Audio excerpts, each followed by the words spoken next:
자, 여러분 우리 9번부터 시작할 건데 얘들아 9번이 외부 작품 문제예요. 근데 너희가 외부 작품을 메인으로 내는 학교는 아니야. 그리고 안 내겠다고 얘기를 했고, 근데 외부 작품 중에서 작년에 배웠거나 그 1학년 때 범위, 1학년 범위는 그냥 누적이라고 생각하시고 1학년 범위. 그래서 동동 되게 불길하죠. 나올 수 있어요.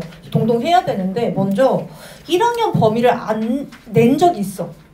2학년 시험에 1학년 범위를 냈는데 그게 약간 등급을 가르는 기준이 됐단 말이야. 그러니까 내면 잘 모를 거라고 생각할 거야. 그래서 요거 한번 보고, 근데 그때 이제 포인트가 됐던 문제가 이게 어떤 거냐면 1학년 범위를 냈는데 외워서 푼 친구를 틀리게 만들었어. 그러니까 무슨 얘기냐면 1학년 범위니까 대략 알고 있는 게 있잖아. 그거 말고 자, 두 가지 기억하세요. 1학년 범위가 혹시 나오거든 그냥 내가 읽지 않아도 하고 있는 암기 있죠. 암기로 풀면 틀리게 만들었다는 뜻이야. 그러니까 이거 혹시 아는 거 나와도 읽어보셔야 돼요. 그 자리에서 읽고 근거 찾으셔야 돼요. 그렇게 해야 맞추는 문제로 나왔어. 그래서 그거는 이해를 해두고, 얘를 이 문제를 보면 다와 보기에 대한 이해도 적절하지 않은 거야. 다가 제망매가일 것이고, 제망매가의 포인트가 있어요. 제망매가를 수능식으로 가르칠 때 우리가 뭐라 그러냐면 얘가 제망매가는 죽음에 관한 얘기예요. 그래서 우리가 되게 중시 여기는 게 있어요. 자, 따라가봐. 일반적으로 제망매가에서 이게 어떤 작품이든 연결돼서 나오겠다. 그럼 뭐밖에 나올 수가 없냐면 죽음에 대한 태도? 밖에 나올 수가 없어요. 뭐 기존에 이제 다 배웠던 작품이 나온다 하더라도 연결은 어떻게 될 거냐면 죽음에 대한 태도가 어떠니? 뭐 이런 데서부터 나와야 되는데, 죽음에 대한 태도는 두 가지입니다. 좌절하고 절망할 수 있고요. 그러니까 좌절하고 절망하는 건 우리가 죽음 받아들였다는 뜻이야. 죽은 걸 인정하고 다시 어떻게 할 수 없다고 생각하니까 좌절, 절망, 약간 체념? 다시는 만나지 못하겠다. 이거랑 두 번째로 다시 만날 수 있다고 생각하는 거. 재회를 확신하는 거. 재회를 위해서 기도하는 거. 이걸 우리가 극복이라 그래요. 그래서 우리가 의 제망매가에 대해서 뭐라 그랬냐면 죽음은 죽음인데 누이의 죽음. 이게 2번이다. 재회 극복이다. 실제로 이제 종교를 통한 죽음의 슬픔 극복 아니겠어요? 이렇게 배웠단 말이지. 그래서 화관이라는 시가 나온 거예요. 그러니까 죽음에 대한 태도랑 연결을 시켜주기 위해서. 그럼 얘들아 봐봐. 하관이 관을 내려뜨리는 거야. 그러니까 사람을 묻을 때, 죽었을 때 맨 마지막 절차라고 생각하면 되죠. 실제로 박목원의 하관은 동생의 죽음을 얘기하는 시입니다. 동생의 죽음. 그래서 그냥 봐봐. 자, 관이 내렸다. 깊은 가슴 안에 밧줄로 달아내리듯 주의 용납하옵소서. 머리마다 성경을 어쩌고 나 옷자락에 흙을 받아 자르를 하직했다. 그러면 동생의 관을 내리고 동생한테 작별 인간을 한 거예요. 그리고 나서 그 후로 그를 꿈에서 만났습니다. 왜냐면 죽었기 때문에 현실에서 만날 수 없으니까. 턱이 긴 얼굴이 나를 돌아보고 형님하고 불렀죠. 이 턱이 긴 얼굴이 죽은 동생이겠죠? 오냐, 자 여기가 중요해. 오냐 나는 전신으로 대답을 해요. 불러서 대답을 했는데 중요한 포인트가 있어요. 요거. 그래도 그는 못 들었을 거예요. 이게 뭐예요? 서로 만날 수는 없는 거야. 꿈속에서 만나서 서로 불렀으나 그가 내 얘기를 듣지 못해요. 이 부분이 뭐냐면 우리는 죽음을 극복할 수 없어. 우리는 이미 헤어졌어라는 좌절과 체념입니다. 죽음에 대한. 다만 이제 너의 음성을 나만 듣는 여기가 어디냐면 이승이에요. 현실 생활. 여기는 눈과 비가 오는 세상 이랬는데, 눈과 비가 오는 세상 밑줄 치고 이거 비슷한 하강 이미지는 비슷한 이미지를 가져. 예를 들어서 나뭇잎이 떨어져요. 그럼 죽음이죠. 눈과 비가 내린다도 사실 죽음이야. 이승은 사람이 죽는 세상. 눈과 비가 내리는 것처럼 죽음이 흔한 세상? 흔한 냉정한 세상이란 뜻이고. 근데 얘들아 이건 어쨌든 니들이 배운 시는 아니야. 대략 이거 외부 작품이기 때문에 한번 이해를 하라고 내가 설명을 한 거고, 적절하지 않은 것을 보시면 잠깐만 봐봐. 답은 사실 5번이거든요. 근데 1번, 3번 체킹이 애들 질문할 때 얘를 많이 했더라고. 그래서 어떻게 판단하는지 보여드리려고 그래요. 먼저 보기는 다와 달리 있죠. 요 가로 안에 묶으셔야 돼요. 보기에 여기는 이렇게 돼 있고, 다는 불교적이고 뭐 어쩌고 돼 있는데 이 다와 달리 있죠. 이렇게 무엇과 달리가 드러나 있는 구문이 들어가 있는 선지를 한 번에 해결하시는 거 아닙니다. 굉장히 위험해요.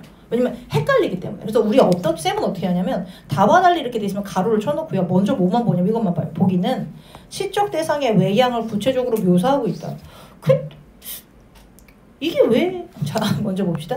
시적 대상의 외양을 구체적으로 묘사하고 있다 해서 먼저 시적 대상 보이죠? 시적 대상이 누구죠? 죽은 누이죠. 잠깐만, 적절하지 않은 걸로 답이 5번이 돼 있잖아. 가만있어 봐. 다는 불교적, 보기는 기독교 생체가 있는데 각각 화자 아, 보기. 보기. 자, 보기가 이렇게 미안해, 제망매가랑 헷갈렸어. 다가 제망매가고 여기 나와 있는 이 보기가 하관이죠. 자, 보기는 시적 대상. 이러면 죽은 누이가 아니죠. 여기 나와 있는 죽은 남동생이죠. 실제로 박목원의 하관 죽은 남동생 얘기를 합니다. 죽은 남동생의 외양이면 외모인데 얘를 구체적으로 묘사하고 있다. 그럼 얘들 이거 어떻게 찾습니까? 보기에서 찾으면 되잖아요. 근데 뭐라고 돼 있어요? 턱이 긴 얼굴 묘사죠. 그래서 있으니까 얘는 맞아요.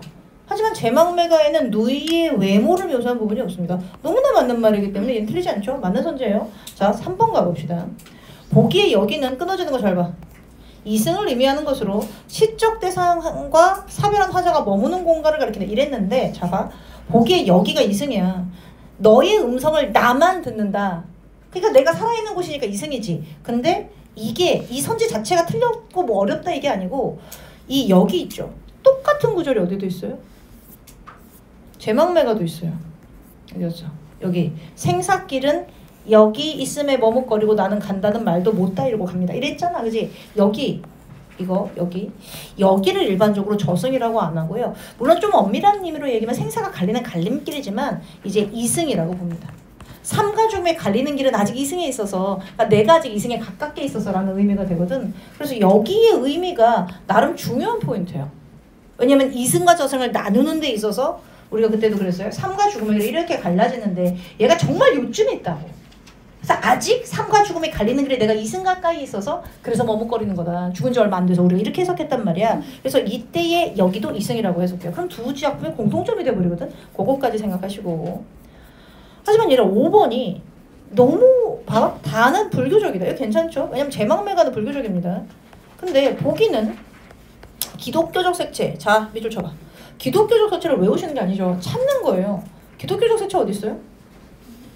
주요 용납파업소가 있어요. 그죠? 그럼 이거에서 기독교적 색채를 연결할 수 있고 연결.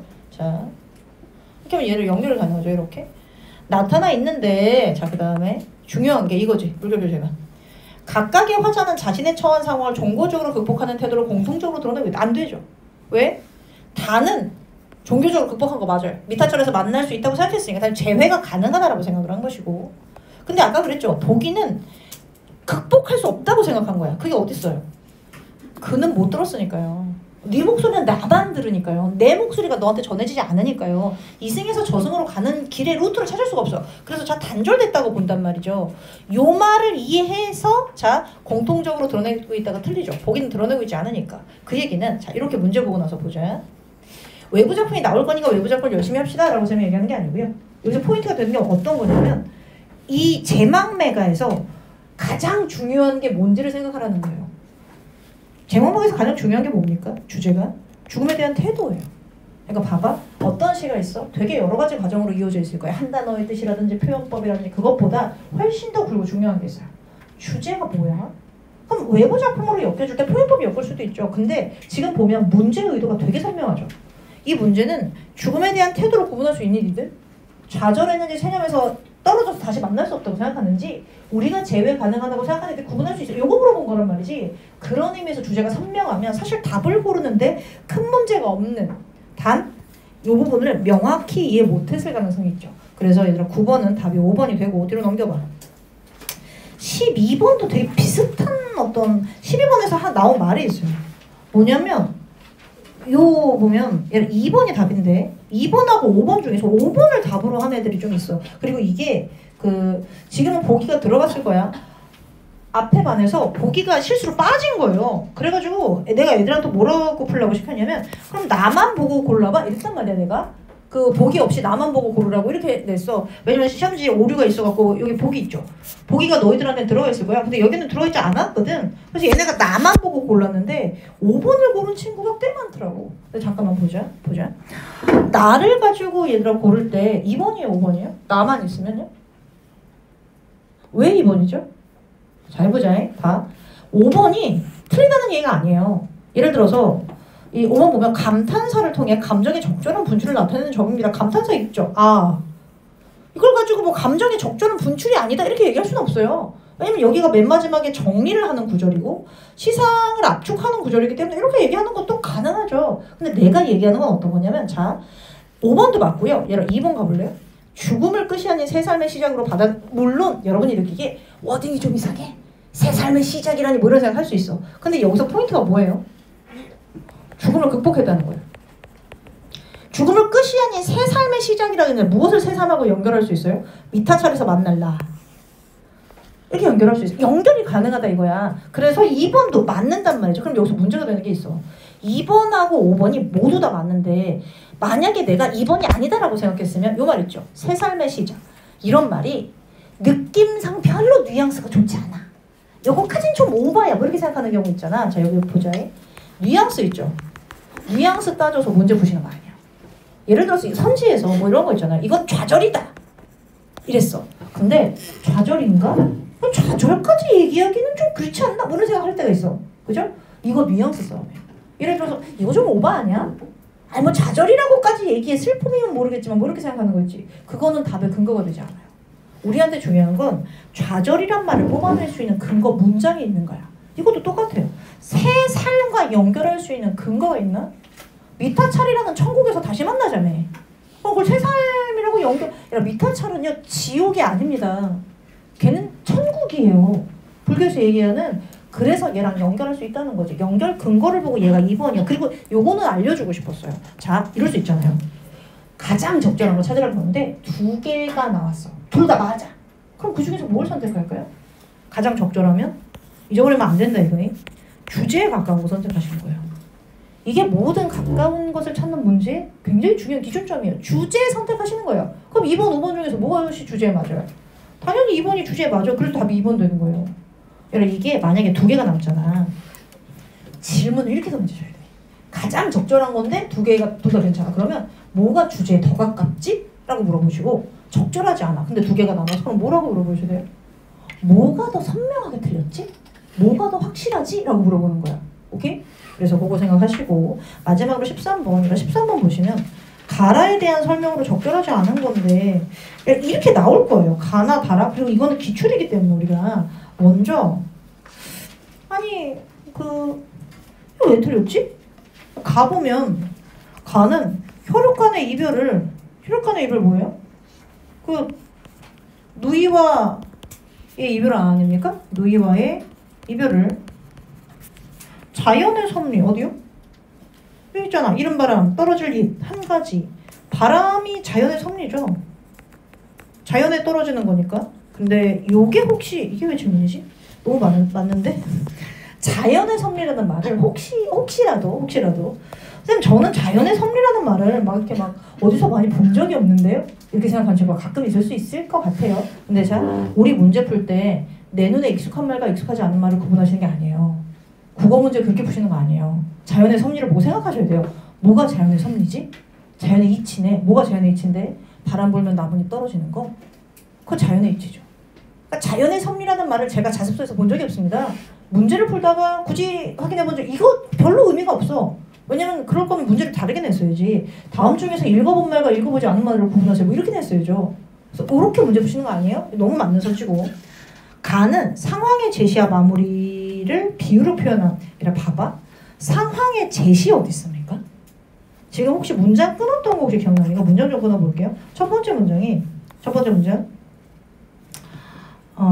문장, 그리고 얘가 세 번째 문장이었어요. 기억나나 모르겠어요. 생사기를 이해했음에 머뭇거리고 나는 간다든 뭘도 못다 이루고 갑니다. 요거 상황이라고도 할 수 있고요. 정서라고도 할 수 있어요. 상황은 죽음이고 정서는 뭐 머뭇거리고 뭐 안타까움 이런 거 뽑아낼 수 있죠. 어느 가 여기 떨어지려 하나가 가는 건 모르는 거. 이것도 인생무상인데 이것도 상황에 따른 정서라고 생각해도 돼요. 그리고 얘를 우리가 태도라고 그랬어요. 극복 태도. 미타찰에서 만날 날을 뒀다가 기도드리겠다. 근데 보시면 상황의 제시가 어딨냐면 예. 그리고 마무리가 어딨냐면 예. 비유로 표현해서 틀렸어요. 비유 어디 있습니까? 첫 번째 문장, 두 번째 문장, 세 번째 문장 중에서 비유 어디 있어요? 이 시의 제막매가의 가장 높은 서정성과 문학성을 담보하며 이게 정말 괜찮은 시다라고 얘기할 수 있는 근거가 되는 비유와 상징 어디 있어요? 어디 있기는 여기 있지. 얘야. 어느 가을 이른 바람, 떨어질 잎, 한 단가지 모두 다 직접적으로 얘기한 적이 없는데 그래서 이제 상황의 제시와 마무리를 비유로 표현한 게 아니라 반대로 인생 무상을 비유로 표현했다 이래야죠. 무슨 얘기인지 알겠어요? 기서절 중에서 설을 중간을 비유로 표현해 이렇게 표현해야죠. 그래서 얘가 완벽하게 틀린 표현이 됩니다. 5번 가볼게요. 라는 얘들아 라가 어디 갔어? 하지 말까? 이게 예전에 너희 근데 이거 이렇게 기출문제를 풀다 보면 내가 본 적 없는 시가 있을 거야. 그게 너희들 선생님이 이렇게 매 연마다 조금씩 다른데 꽂힌 시, 꽂혔어. 그래서 프린트로 나눠준 시 이런 것들을 낸 거라 이제 그 당시로는 완벽한 외부 작품은 아니었어요. 이런 식의 외부 작품이 나오지 않습니까? 근데 매년마다 꽂힌 시가 조금씩 다르셔서 뭐 이렇게 프린트를 주시고 뭐 이랬던 시입니다. 근데 여기까지는 뭐 하지 맙시다. 이 시 자체가 그러니까. 그래서 답이 2번이 됩니다. 자, 여기까지 보시고요.